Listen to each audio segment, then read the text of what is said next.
le désir d'être indépendante, autonome. C'est vraiment une des choses, je pense, pour nous, femmes entrepreneurs, qui est vraiment présent et la raison pour laquelle on développe aussi souvent une entreprise. Seulement, la réalité avec l'entrepreneuriat, c'est qu'il y a des hauts et des bas.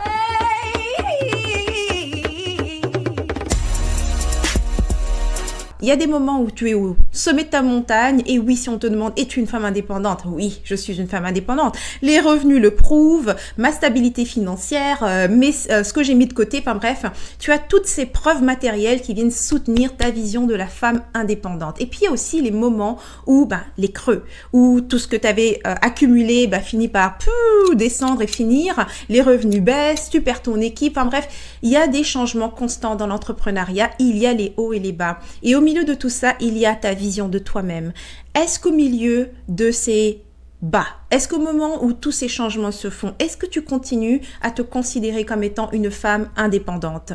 Tu sais, j'ai vraiment eu à me poser cette question parce que j'ai vraiment ressenti cette remise en question à l'intérieur de moi au moment où j'ai vécu, disons, une des plus grosses difficultés dans mon entreprise où effectivement les baisses de revenus faisaient que j'avais dû laisser partir mon équipe, le bureau que je louais et ce genre de choses. Et pendant ce moment-là, j'ai eu à dépendre de mon mari. Terrible chose pour moi, dépendre de mon mari entièrement. Et là, d'un seul coup, la vision de moi-même et de la femme indépendante que j'étais a été remise en question. Et j'ai vraiment eu besoin d'observer qui j'étais et voir comment est-ce que moi j'avais envie de définir l'indépendance. Parce que tu vois, voici le piège avec cette vision qui est de prouver qu'on est une femme indépendante par ce qu'on réalise, par les revenus qu'on amène et ce genre de choses, c'est qu'il n'y aura jamais de limite à ça.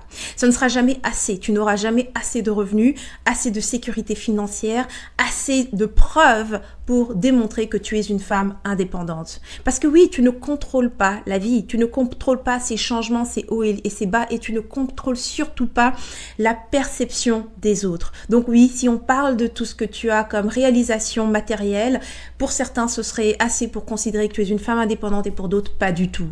Donc pour moi, il a été très important parce que je me définis comme une femme indépendante. Mais pourquoi est-ce que je me définis comme une femme indépendante?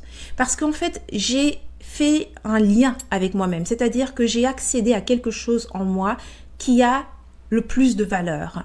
C'est-à-dire que si tu m'enlevais absolument tout, je sais que ma perception de moi-même ne changerait pas d'une miette. Parce que j'ai pris contact avec la chose qui a le plus de valeur en moi. Si je me retrouve seule quelque part dans le monde avec absolument rien, je sais que je serai toujours en mesure de créer de la valeur. Parce que je sais d'où vient cette valeur. Tu sais, ça fait maintenant plus de 14 ans que je développe mon entreprise et j'ai toujours vendu mes idées. J'ai toujours développé des idées qui étaient complètement des choses venant de mon expérience que j'ai ensuite su comment partager avec les autres pour ensuite créer de la valeur pour les autres. Mais au-delà de ça, parce que là on parle encore d'une réalisation qui est matérielle, c'est le fait de savoir qu'à chaque fois que j'ai eu besoin de créer quelque chose, d'amener de la valeur, de pouvoir créer de l'argent, j'ai toujours été en mesure de le faire par moi-même.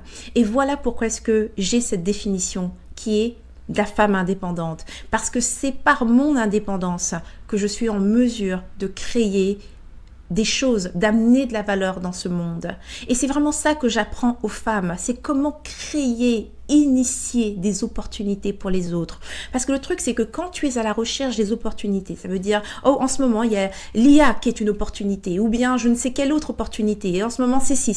Tu es constamment en train de courir à travers les choses qui te sont présentées, tu dépends entièrement constamment de ton environnement et de ce que les autres perçoivent comme étant de la valeur. Quand tu apprends à valoriser, quand tu entres en contact avec la valeur la plus importante qui est en toi, la chose la plus précieuse et que personne ne pourra jamais acheter, là tu es maintenant en contact avec une source intarissable de valeur. Et c'est ce que je veux constamment aider les femmes à trouver en elles. Être en contact avec cette source intarissable de valeur, parce que peu importe ce qui va se passer dans ta vie, où que tu sois, tu seras toujours en mesure de générer de la valeur et des opportunités, de rassembler les gens, d'être un vecteur de rassemblement, de création, simplement par ta seule présence. Maintenant, j'aimerais t'entendre, là dans les commentaires, dis-moi un petit peu, c'est quoi ta définition de la femme indépendante ? Quelle est ta vision de l'indépendance? J'adorerais connaître ta vision. Laisse-moi ça dans les commentaires. Cette conversation sur l'indépendance m'amène aussi à parler de richesse. Et dans la prochaine vidéo, j'aimerais vraiment qu'on échange sur cette idée, qu'on approfondisse et qu'on explore cette idée-là. Mais ça sera dans la prochaine vidéo. Là, pour tout de suite, laisse-moi un commentaire pour ce qui est de quelle est ta vision de l'indépendance. Et si tu veux d'autres inspirations comme celle-ci et continuer la conversation, rejoins-moi sur mon site internet rebellecreative.com. Tu trouveras là une tonne d'inspirations comme celle-ci. Mais en attendant, si tu as aimé cette inspiration, vas-y, clique sur j'aime, partage autour de toi, fais tourner l'amour, fais découvrir, aide d'autres femmes à rentrer en contact avec leur pouvoir personnel pour créer la vie que elles veulent vraiment, le monde qu'elles désirent voir.